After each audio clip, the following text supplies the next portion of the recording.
are those people thinking? Nuclear hot seat, what have those boys been drinking? Nuclear hot seat, the corium is sinking. Our time to act is shrinking, but our activists are linking. Nuclear hot seat, it's the bomb.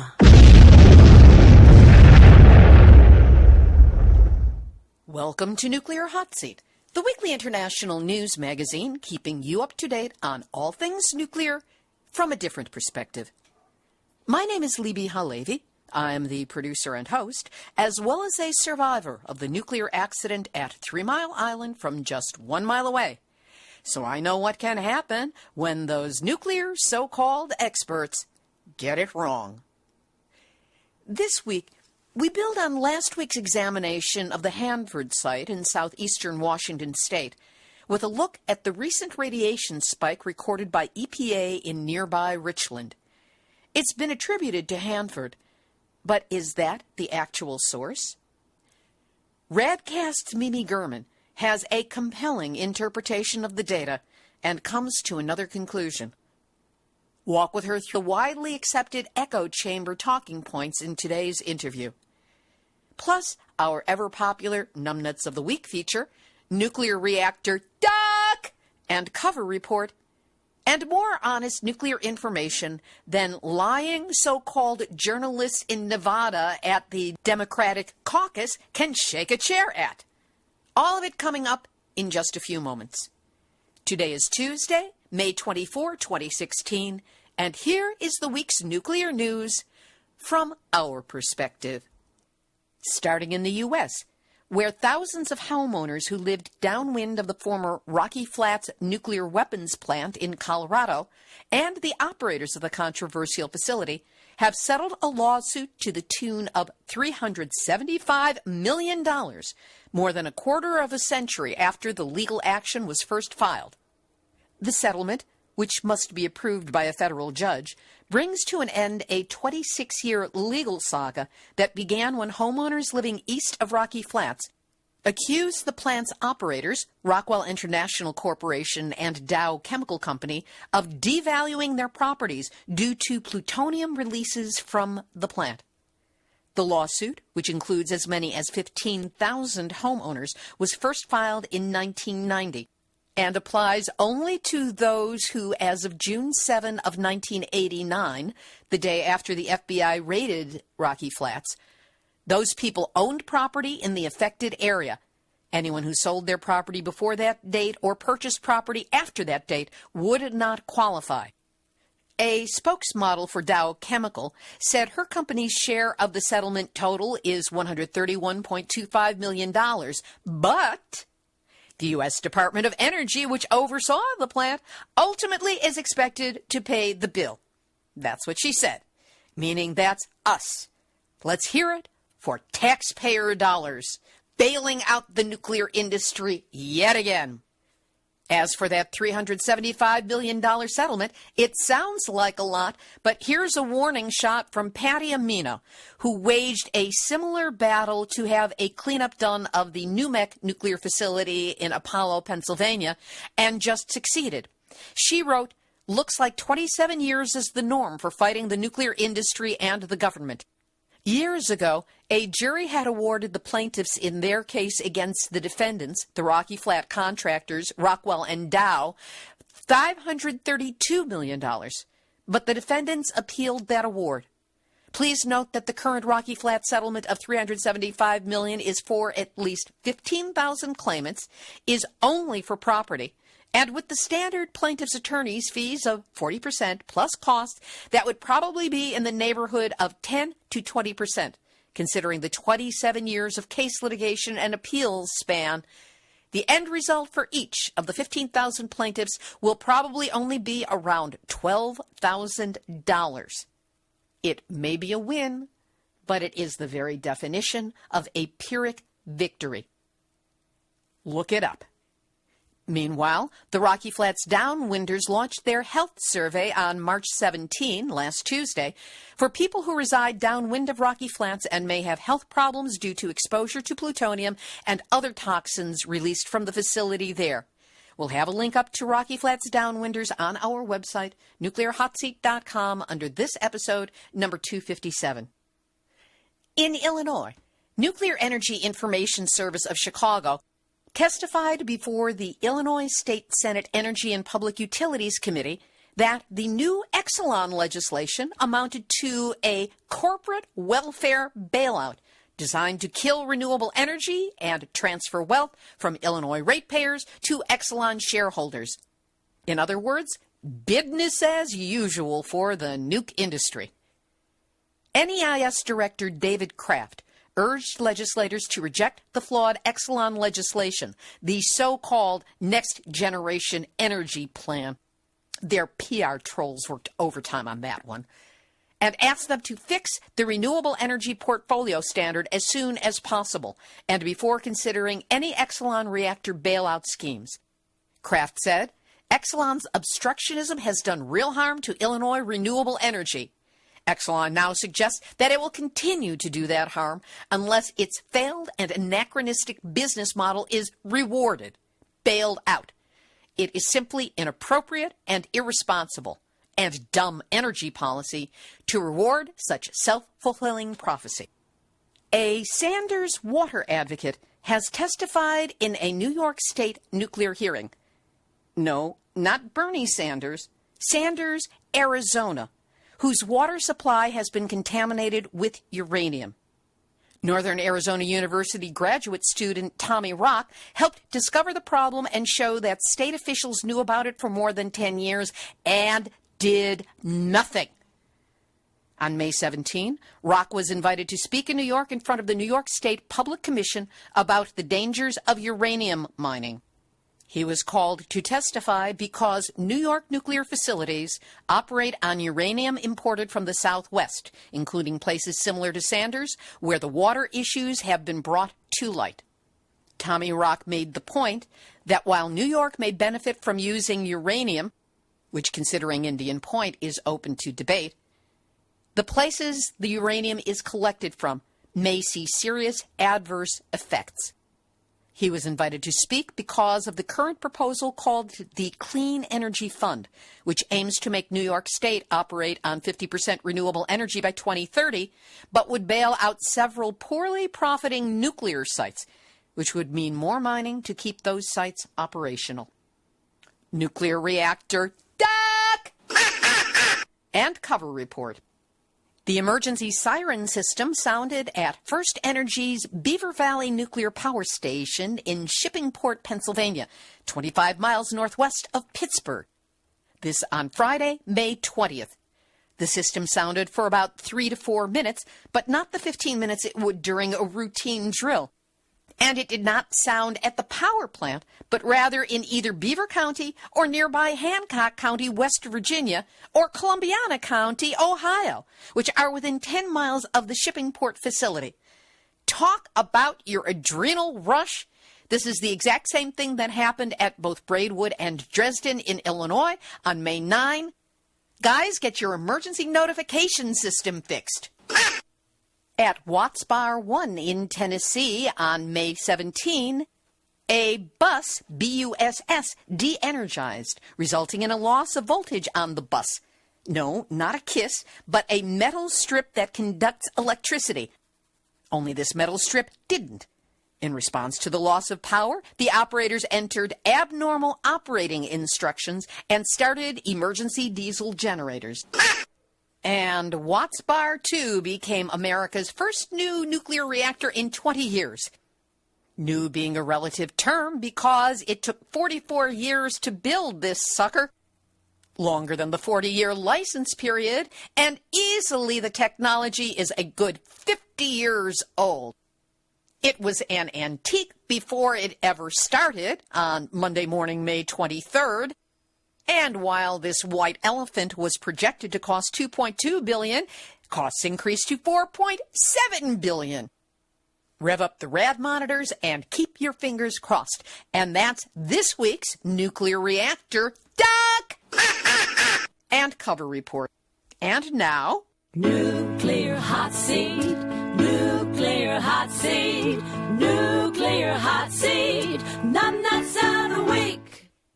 The blatantly pro-nuclear American Nuclear Society, Nuclear Energy Institute, think tank The Third Way, and U.S. Nuclear Infrastructure Council expressed their deep concern over what they called informed reports that the White House is contemplating eliminating the position of nuclear energy policy czar from the National Security Council. We have a nuclear energy policy czar? Why has no one ever told me about this? The man who currently holds the position is Michael Wallet. And according to these four pro-nukester groups, the position he holds is, in their words, essential to ensure intra-agency coordination on cross-cutting issues between the Departments of Commerce, State, Energy, Treasury, the U.S. Trade Representative, and the Export-Import Bank. Note that there's nothing there about health, about safety, about people and the environment. And why does this have to be a czar?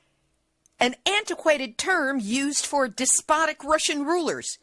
And if we have to have a czar, where's our sustainability czar? The peace czar. Even if peace czar is a contradiction in terms.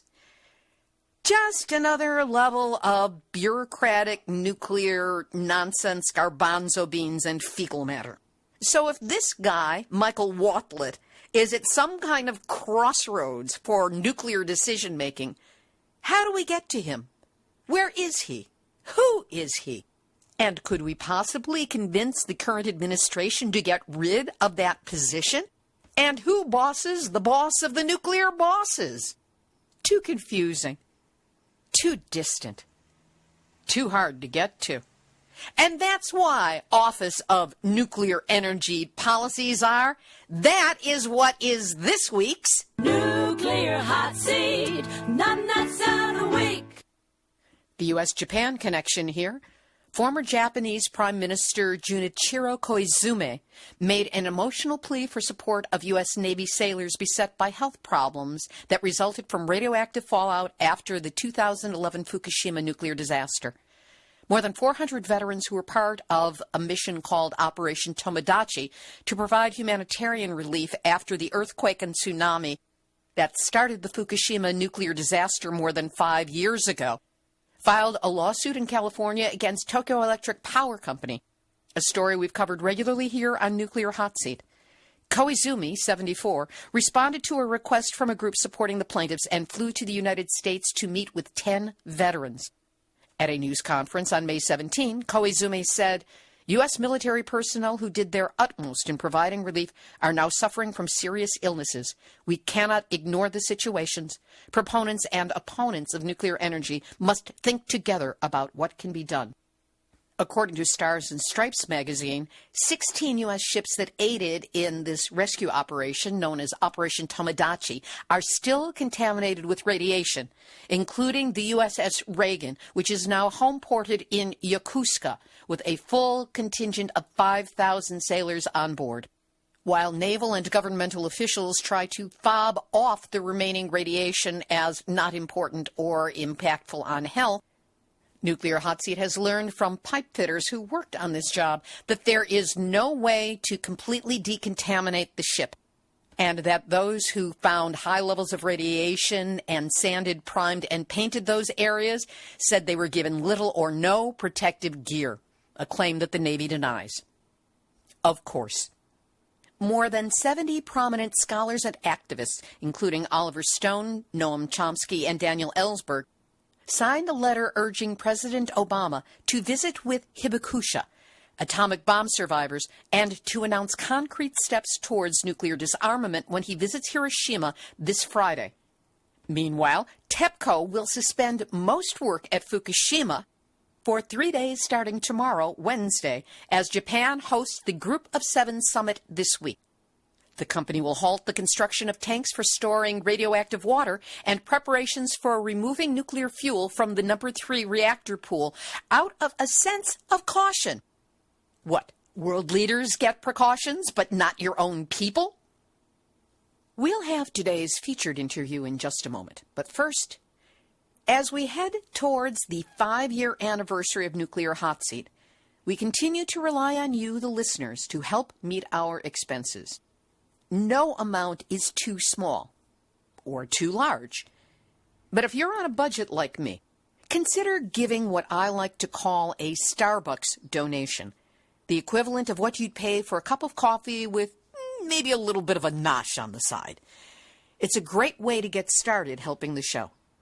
You can also make this kind of donation recurring, buying the equivalent of a cup of coffee a month to help support honest, verifiable news and information about nuclear issues. So let's raise an imaginary cup to get our coffee fix on and toast to Nuclear Hotseat. You can do so by going to nuclearhotseat.com, click on the big red donate button, and know that whatever amount you can offer, it's energy, it's intention, it's support, it's love. And I am really grateful to you for whatever you can offer. Last week on Nuclear Hotseat number 256, we focused on the Hanford site in southeastern Washington state, which is the most radioactively contaminated area in America and one of the most polluted places on Earth. In early May, a radiation spike recorded by EPA monitors in nearby Richland, Washington, was attributed to the ongoing leak of a storage tank at Hanford. But was that the actual source of the spike? Today's guest provides a persuasive argument and evidence that perhaps the source of that radiation was different, and if possible, even more dangerous. Mimi Gurman is the founder of Radcast, which focuses on interpreting radiation data. The group helps citizen activists learn how to take accurate radiation readings, which Radcast then compiles to figure out what's going on, radiologically speaking, wherever the EPA has fallen down on the job, which is just about everywhere. Mimi also explains the exact working process she and the others at Radcast go through with available data to try and nail down the truth of what's happening at our nuclear facilities. Her unsettling discovery about the recent radiation spike, and actually that's plural, spikes, attributed to Hanford, is a real eye-opener. We spoke on Monday, May 23rd, 2016. Give a listen. Mimi Gurman, welcome back to Nuclear Hotseat. Thanks for having me back. There's a lot going on. I understand.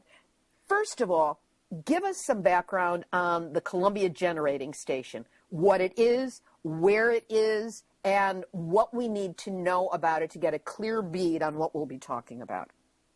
The Columbia Generating Station is one of the worst running nuclear power plants in the United States. It's located on Hanford's property.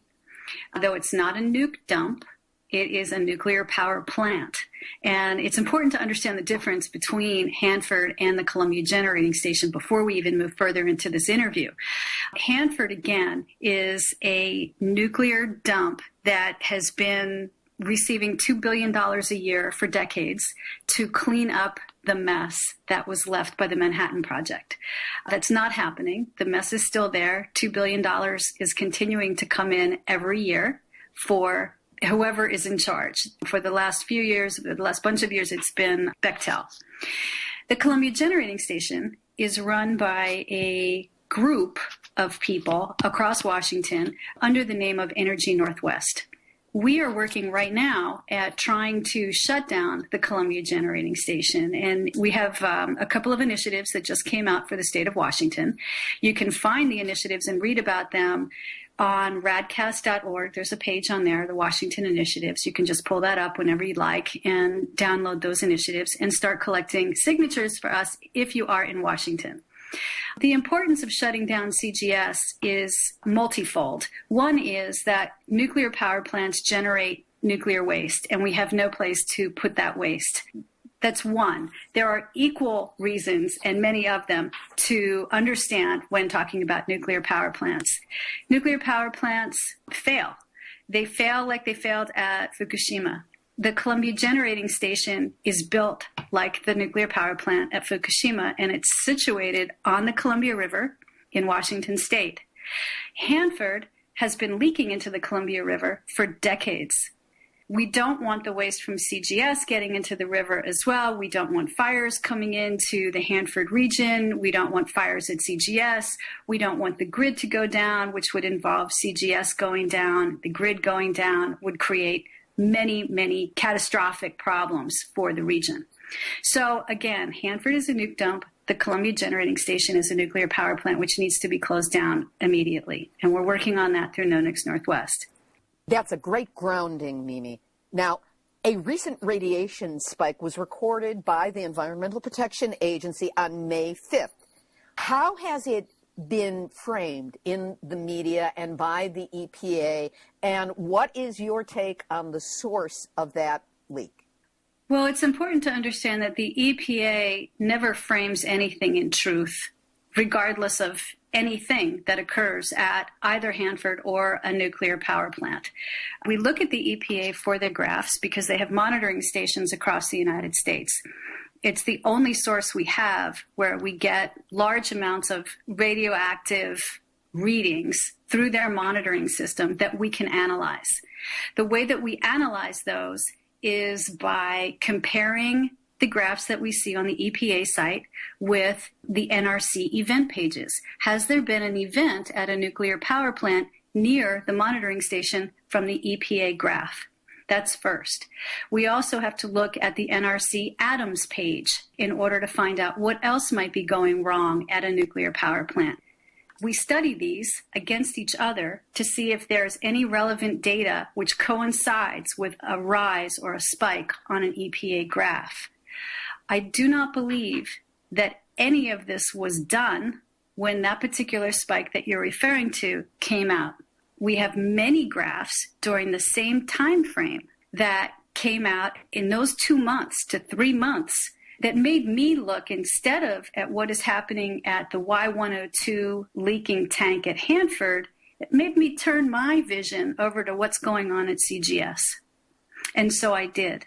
This particular spike has been generally attributed to the underground leaks of the old radioactive waste at Hanford. But you're saying that that may not be the case. That is what I'm saying. And in fact, it's probably not the case.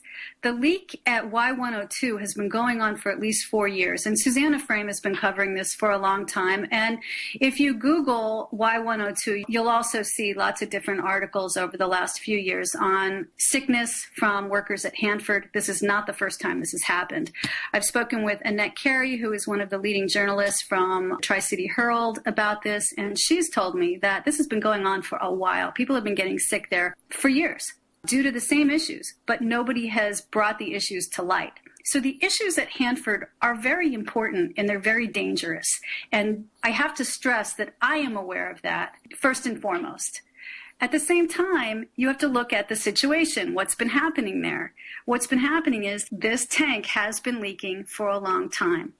They've been trying to move the waste into a different containment vessel where, sure, we can get leaks. Is this the leak?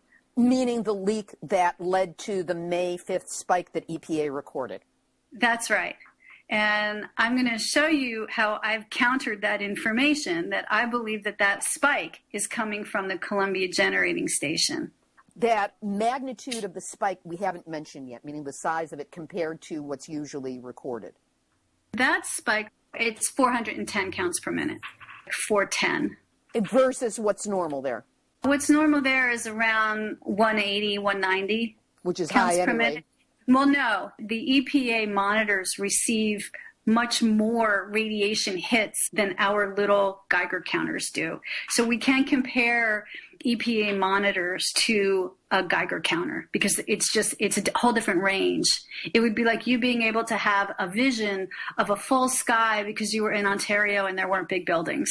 Or you're having a vision of the sky from New York City and that level of the sky is much smaller because the buildings are there. We can only receive a smaller amount of radiation from our Geiger counters. So what's normal there is, as far as EPA goes, it is around 180. So this is a lot higher. 410 is a lot higher. It's a big spike. Regarding spikes, we would not see one spike from fumes coming from Y102. We would see a constant level of higher readings, which we have not.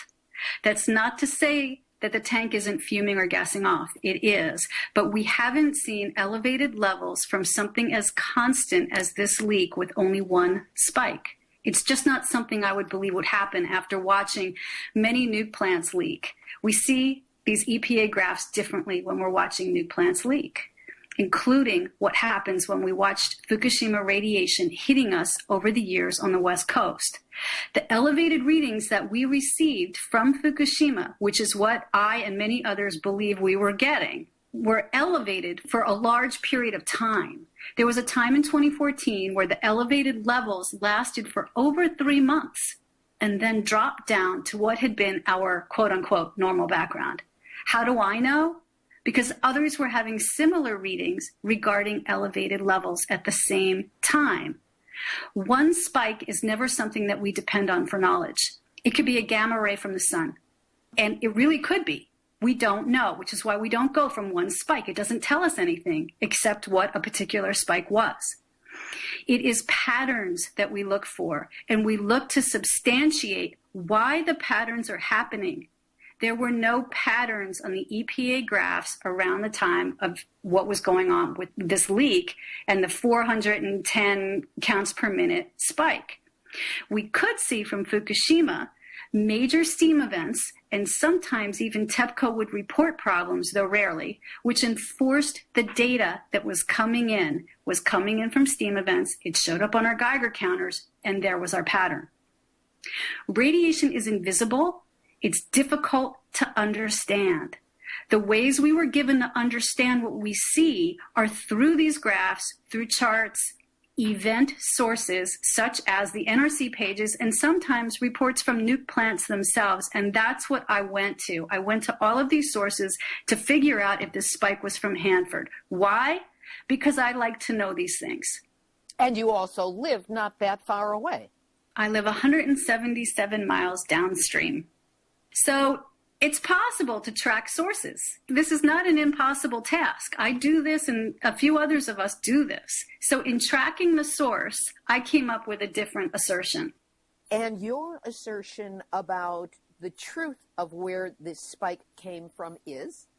I think that the spike began, not the actual spike, but what caused this spike is also what caused numerous other spikes. And we have to turn back the time to March 27th, 2016. If you look at the EPA graphs from March 27th into May, and I'm going to break this down for you on an almost daily basis, we can see that things were starting to happen not only on the EPA graphs, but I'll bring in how the Columbia Generating Station fits in. On March 27th, we began to see a radiation hike from the normal background, which was about 180 counts per minute there, to 220. On March 29th, it went from 220 to 280. On March 31st, just a couple days later, it went from 280 to 310. April 1st into April 2nd, it went from 310 to 350. The base now was no longer 180. The background base went from 180 to 220. So everything is elevating now and it's staying higher. The radiation releases continued to skyrocket on April 7th. They went from 270 to, on April 14th, 410. And April 21st, from 410 to 440. By April 22nd, they started to subside again to backgrounds all the way back to 190, which is where we began before March 27th. So what was going on at CGS? The EPA shut off the monitor from April 26th to May 4th. What happened between April 26th to May 4th? On May 5th, there was a big spike, which hit 440 counts per minute. And that's when EPA turned the monitors back on, though Right. we have no idea what happened in the approximately week before that. Exactly. It was one day after they turned on the monitor that spike hit. Between May 10th and May 16th, there were also spikes reaching close to 300, which were a little bit lower, but still high for the area. Now, here's where it gets interesting. At the same time, on May 9th, the Columbia Generating Station powered down from 100% to 87%. Why? The why is really important.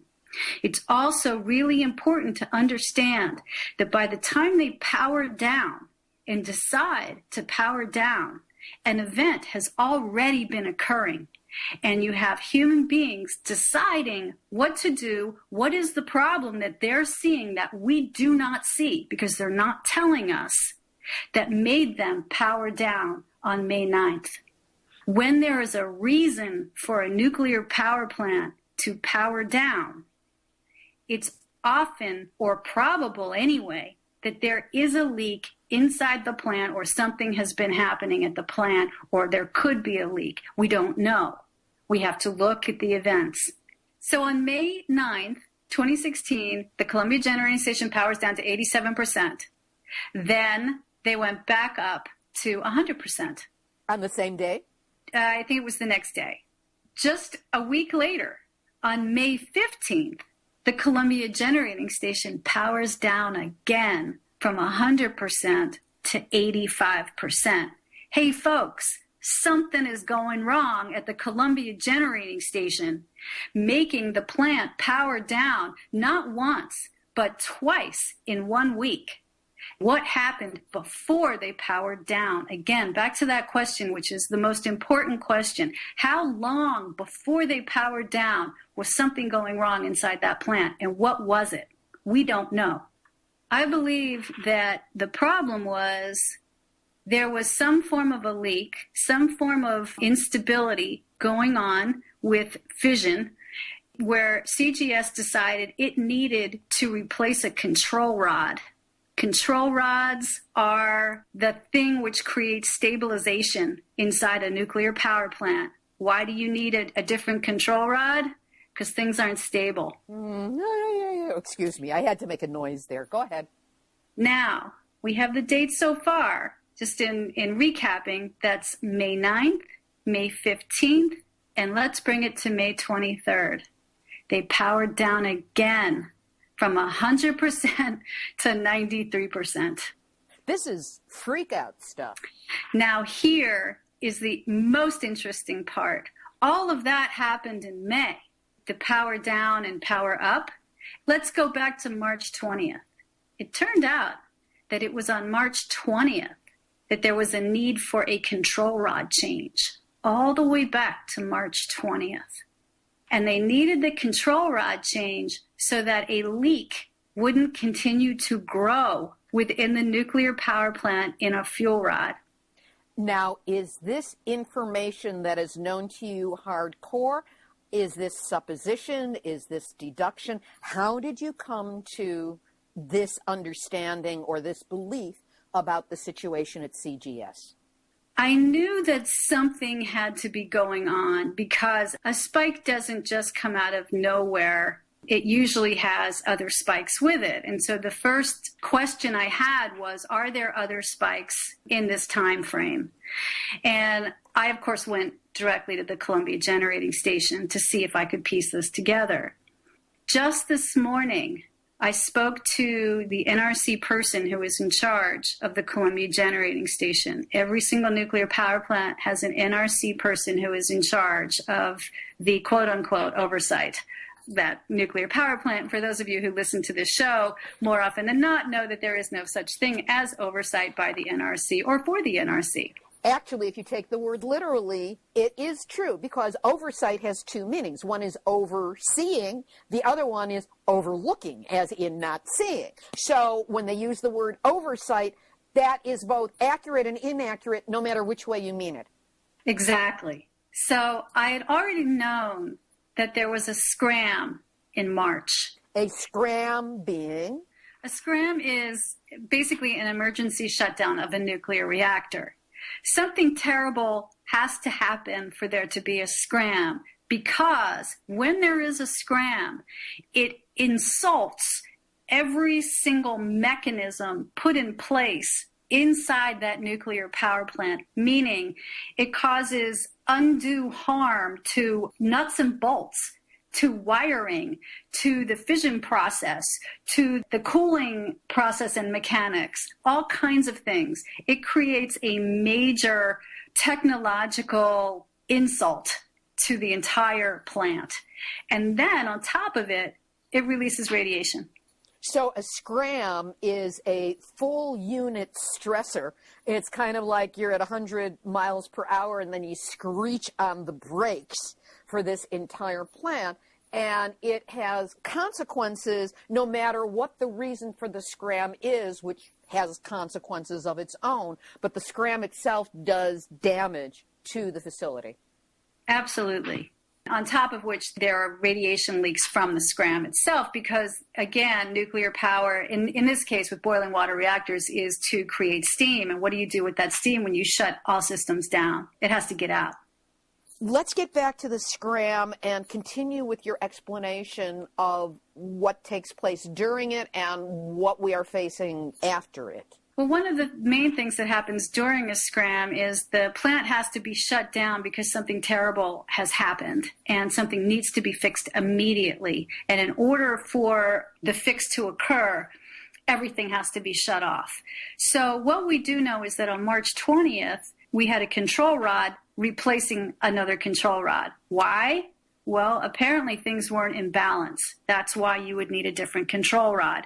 We know that there are pinhole leaks in the fuel rods from a bad uranium purchase that Energy Northwest did a few years back, thinking that they were saving money, when in fact they were buying bad uranium from Paducah, and Paducah needed to close down, and so it gave this supposed very great deal on a price for uranium that Energy Northwest believed, when in fact, after doing the economics review, Robert McCulloch. Who is Robert McCulloch? Robert McCulloch is a renowned economist who loves to go into very large companies and break down for the people how that company is ripping off the people. He's done that with Enron. And he's now done it twice for the Columbia Generating Station. And he was the person who determined that this entire buy of the uranium from Paducah was a bad deal for the taxpayers of Washington, even though Energy Northwest told the taxpayers of Washington this was a great deal. They lied. They knew it, and they lied. So the bad uranium, we believe, has caused pinhole leaks in the fuel rods. Now, a control rod is made to help create balance. So in putting a new control rod in, was this to create stabilization for an unstable situation, which of course there was because there was a scram, to stop the leak. And what this person from the NRC who was in charge over there, Dan is his first name, Dan said to me, we needed to put the control rod in to stop the leak from getting larger. So he admitted that there was a leak. Yes. So that was March 20th. Now, on March 28th, an article came out from Annette Carey, who was a reporter for the Herald, the Tri-City Herald, and she reported on March 28th about the scram and said that the nuclear power plant had its first scram or unplanned shutdown in more than 6 years on Monday afternoon. At 1:30, the Columbia Generating Station's control room received an indication that a system used to cool equipment was not operable, said Mike Paoli, Energy Northwest spokesman. Again, Mike Paoli, he's the PR guy. The system uses water to provide cooling to pumps and heat exchangers in the plant, including the pumps used to recirculate the water used to control the power level of the reactor. Operators shut down the plant. Preliminary indications are that the issue was with a water system valve that was not in the appropriate position. So here we have a scram. Here we have more radiation being released. So I ask you, what is more probable here? Is it more probable that with Y102 leaking for 4 years, we've known about that it left the inner shell 4 years ago into the middle space, and now it's leaking through that? Why would we think that with one graph from the EPA pointed to that leak at Y102? I can't even figure out why that would make any sense to anyone after hearing how much of this has been going on for 4 months at the Columbia Generating Station. What you are saying makes perfect sense. It's upsetting as all get out, but it makes perfect sense. And the question then becomes, how did the story become so widely disseminated that this entire incident goes back to the problem with the leaks at the tanks at Hanford, as opposed to any attention being paid to the problems at CGS? I think the first answer is that people have heard of, if they've heard of anything regarding nuclear waste, they've heard of Hanford. So Hanford is an easy get. You say Hanford, some people will already know what you're talking about. So why not just attribute it to Hanford? I think the second reason is that I can't think of anyone who knows more than a few of us regarding everything I've just said with how we track what is going on. There is a very small circle of us, maybe 5 of us. I'm honest about that. I know no one else who has tracked radiation readings, graphs from the EPA, events from the NRC, situations that are only told on the NRC Adams page, which is different from the events page, created spreadsheets, not just involving radiation leaks, but involving all kinds of trouble at nuclear power plants, at the Columbia Generating Station specifically, and across the United States, less specifically, and who have tracked surprise inspections with how many people are on drugs behind the control boards at nuclear power plants. Myself, along with about 5 others, do this. And when you are somebody from, let's just say, RT.com, and you receive a graph from the EPA at the same time that this story is out about Hanford, and the graph says Richland, because that's where the monitoring station is, why wouldn't you just assume it's Hanford? So in other words, there's no separate monitoring between Hanford site and CGS. They're all under the same monitor.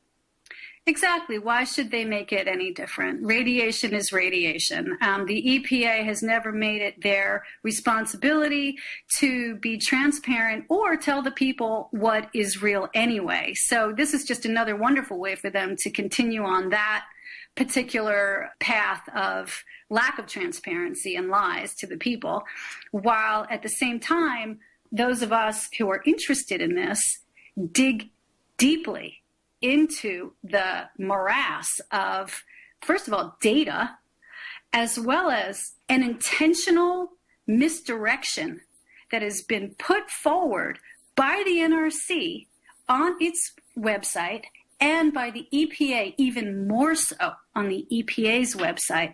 And why do I say that? Because I've spoken to both. And when you talk to the EPA, I can guarantee you that most people you'll talk to there who you will be put in contact with by phone, if anyone, if they don't just hang up on you, will not know how to get through the EPA pages. We've had people in our small circle of, let's say, 5 who have figured that out. I'm not one of them. I couldn't do it. I tried. I was lost. It was a maze I could not get through. The NRC pages are slightly different and a little bit easier. And in my case, if you ask the question just right, you can get somebody from the NRC who is in charge of your particular nuke plant or the nuke plant you're questioning to help you get through and find your way on the NRC page. So kudos for the NRC for something. In the meantime, I believe that what happened was, at least from what I saw, is that this RT writer, Alexa Vyarashevsky, took the graph and really got a lot of traction on RT.com with it, and it went out. And people were like, wow, there's a tank leaking. It's terrible, which it is. People are getting sick, which they are, which again is terrible and never should have happened, never should continue to happen. And yet the whole time, I believe, and I'm sticking to it, that it was all from the Columbia Generating Station. It's a very persuasive argument. So my question then becomes, we are talking on Monday, May 23rd, so this is very fresh information. What do we do about this? We know about the long-term leak at the Hanford site. Now there are spikes happening at CGS. Is this an emergency situation? Is this something that people can get involved in and do something about? I mean, other than having the bad news about this and being at the affect of the NRC and the EPA and CGS and Hanford, what's a person to do? There's not a lot we can do regarding Hanford. That doesn't mean that there's nothing we can do. What we have to do, and what everyone has to do, is contact the senators from the state of Washington and the senators in Oregon who think that they're off the hook because Oregon doesn't get to have a say, so to speak, on Hanford, even though Hanford affects all of us. And not just Oregon and Washington, by the way, and those separated by the Columbia River, but Hanford actually affects the entire Western Hemisphere. But wait a minute, there are state boundaries, there are country boundaries. You mean radiation doesn't respect them? Isn't that wild? Yeah, it goes to show on such a deep level how our borders and our boundaries and our walls are so unreal, based in nothing when it comes down to energy. Right? Radiation is energy, and it's made from energy, a terrible source of energy. So back to what we can do regarding Hanford is use your own human energy to get on the phone and write letters and write emails, and do not vote in these senators who refuse to create an outside independent oversight board for the cleanup of Hanford. That's what has never been done, and it's what's necessary. And the only way to make that happen is to get senators on board for that. Because again, everybody, the senators, everybody gets part of that $2 billion. We don't. The people don't. That $2 billion every year at Hanford, where do you think that goes? It doesn't just go to Bechtel and the contractors. It also goes to election committees. And the nuclear lobby is massive. And part of the nuclear lobby, the reason that it's massive, is that money goes to the PR campaign to keep the nuclear industry on track. To continue the lies and to continue to protect their source of funds. They give a little bit of it to the PR campaign, and then they pay the trolls, they pay the false research departments, they fund the false science, quote unquote, I don't even want to call it that, and do what they can to confuse the issue so people go, I can't see it anyway, why bother with it? Can't do anything about it, why bother about it?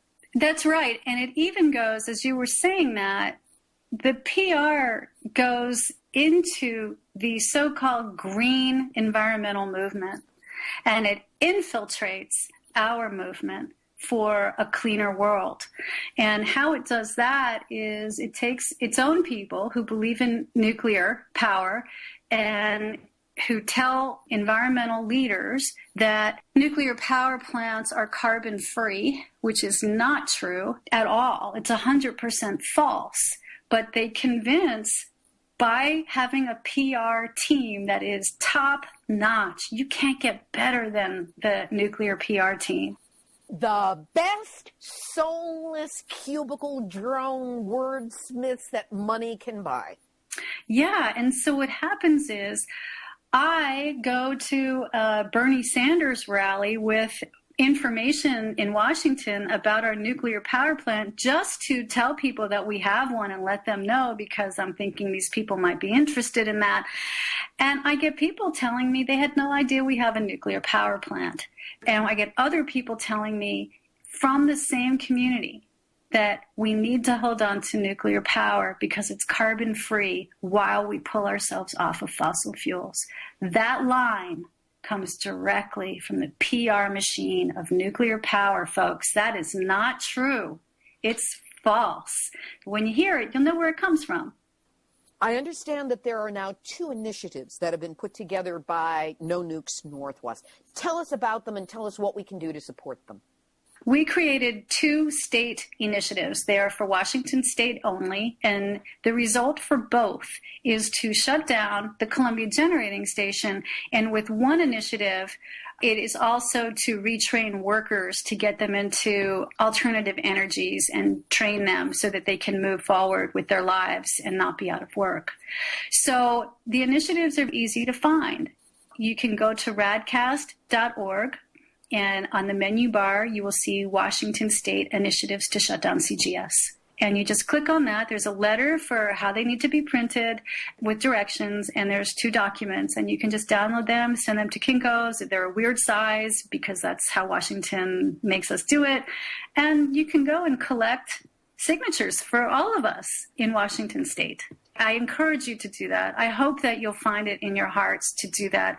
I hope for those of you who do care about any form of future, whether or not we have one. I understand that argument. I really do. But the fact is we're here right now. So while we're here right now, let's do something. Let's do something positive with ourselves and not freak out about nuclear power, not deny that there is nuclear power, not pretend that nuclear power is carbon free and green. Let's get real about it, collect signatures, and stop creating more waste through the Columbia Generating Station so that we don't have more Hanfords out there. And let's shut this plant down. Mimi, you are always a source of energy and insight and information and ferocity. I love what you're doing. And please, as you continue your watch on the Pacific Northwest, both Hanford and CGS, do keep us informed here at Nuclear Hotseat.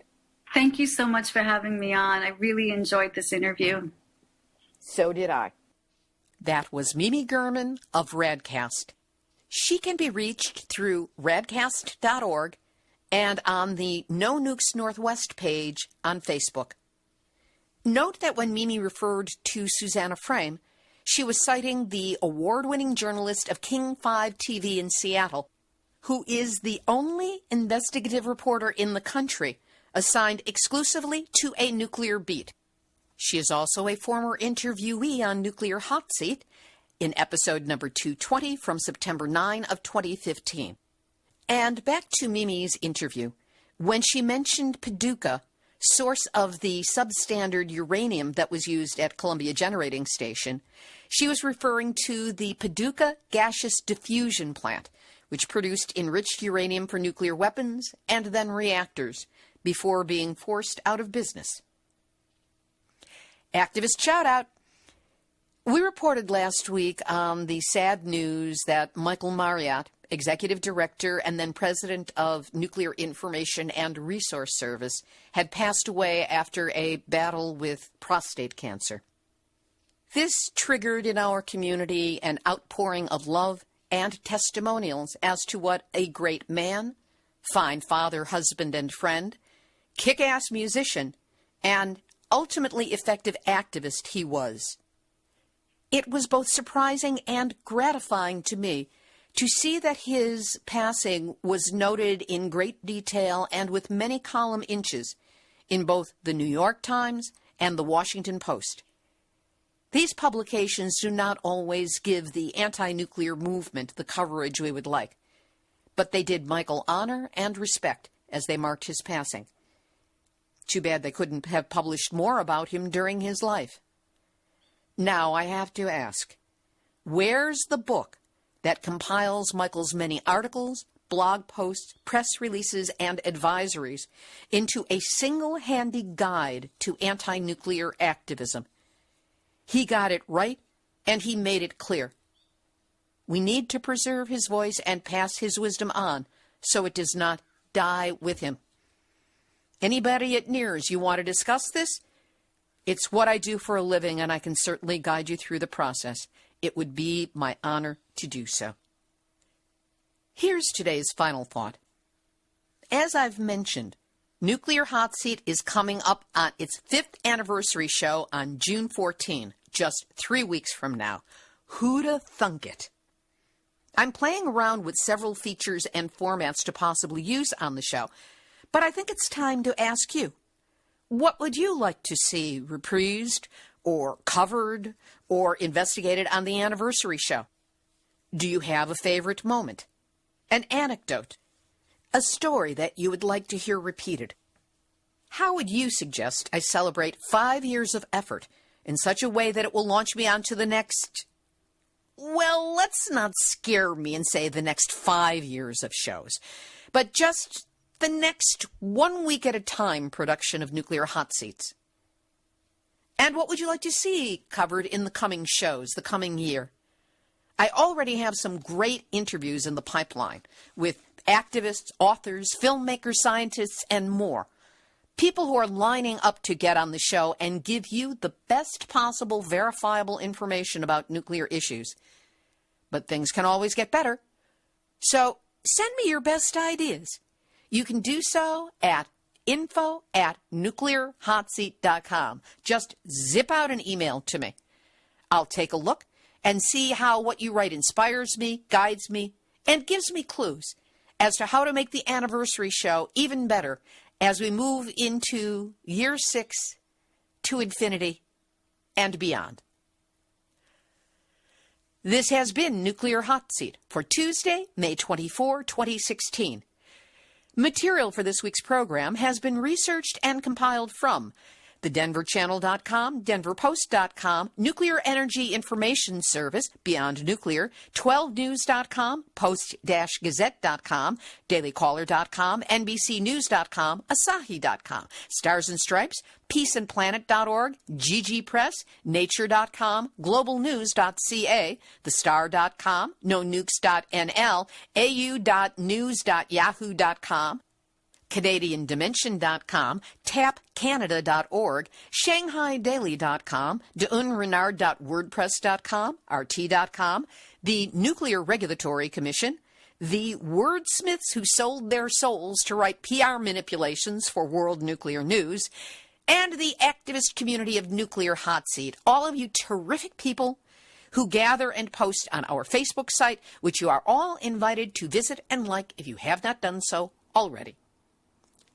Theme music written by me, sung by Marilee Weber, accompaniment by John Barnard, recorded at Winslow Court Studio in Hollywood.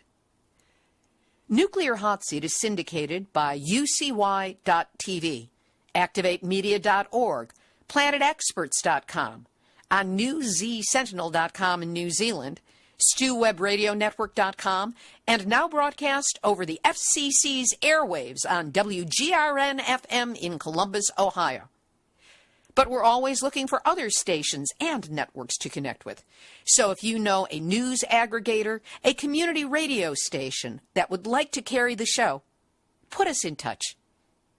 You can check out our archive of over 255 shows on the website, nuclearhotseat.com, on our YouTube channel under Nuclear Hot Seat Videos, courtesy Ms. Milky the Clown and Joni Ray, and on iTunes.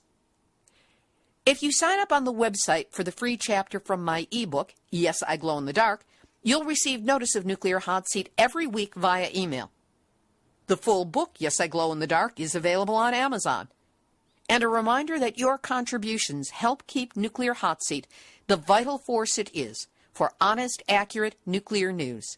So please, do what you can this week to help us out with the donation at nuclearhotseat.com. Nuclear Hot Seat is the activist voice on nuclear issues, so if you have a story lead, a hot tip, or a suggestion of someone to interview, send an email to info@nuclearhotseat.com. We are copyright 2016, Libbe, HaLevy, and Hardistry Communications. All rights reserved, but fair use allowed as long as proper attribution is provided. This is Libbe HaLevy of Artistry Communications, the heart of the art of communicating, reminding you that we have all had our nuclear wake-up call. So don't go back to sleep, because we are all, every last one of us, in the nuclear hot seat. Nuclear hot seat, what are those people thinking? Nuclear hot seat, what have those boys been drinking? Nuclear hot seat, the corium is sinking. Our time to act is shrinking, but our activists are linking.